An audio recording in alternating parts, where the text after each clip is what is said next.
Okay, so we're calling this one Christianity in 2 sentences. It is my opinion that the church needs to justify its existence, so they make things way more difficult than they need to be.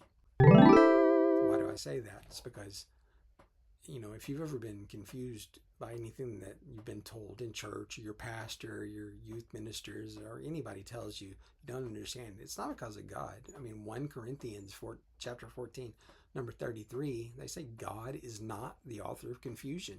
If you read the red text in the New Testament, Jesus' words, he told his parables in simple language, in stories, and made it simple so that the common man could understand. So what happened between Jesus talking to people and nowadays where everybody's confused about everything?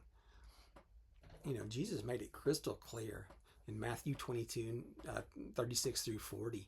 He said, "Teacher, which is the great commandment of the law?" And Jesus said to him, "You shall love the Lord your God with all your heart, with all your soul, and with all your mind. This is the first and great commandment.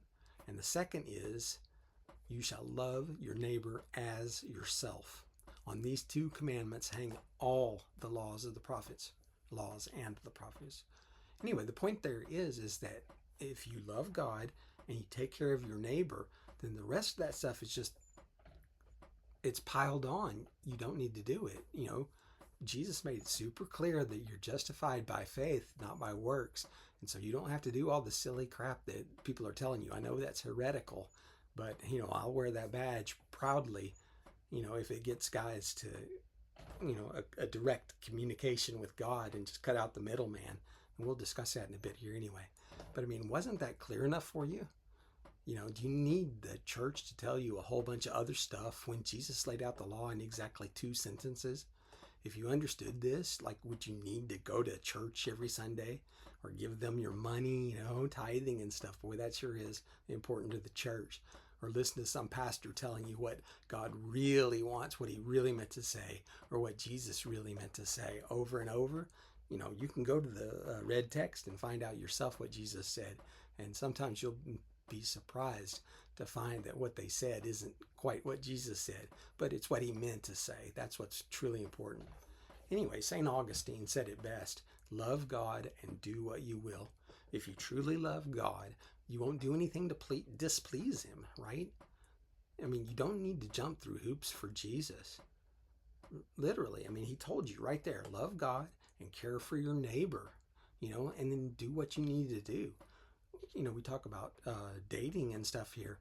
And, once again, it's my opinion that 99% of the problems that Christian men have, finding a wife is because they're listening to the church. They're not listening to Jesus.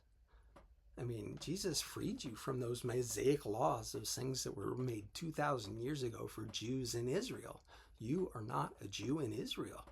You have been freed. I can list you 5 or 6 different verses where Jesus very clearly says, this is what I want you to do, and get on with it. Get a good wife and get a happy family and be a godly man, and you don't have to jump through hoops. Anyway, there's no confusion in the words of God, only in the words of man. So skip the middleman, receive the word from the Father, who is Abba, right?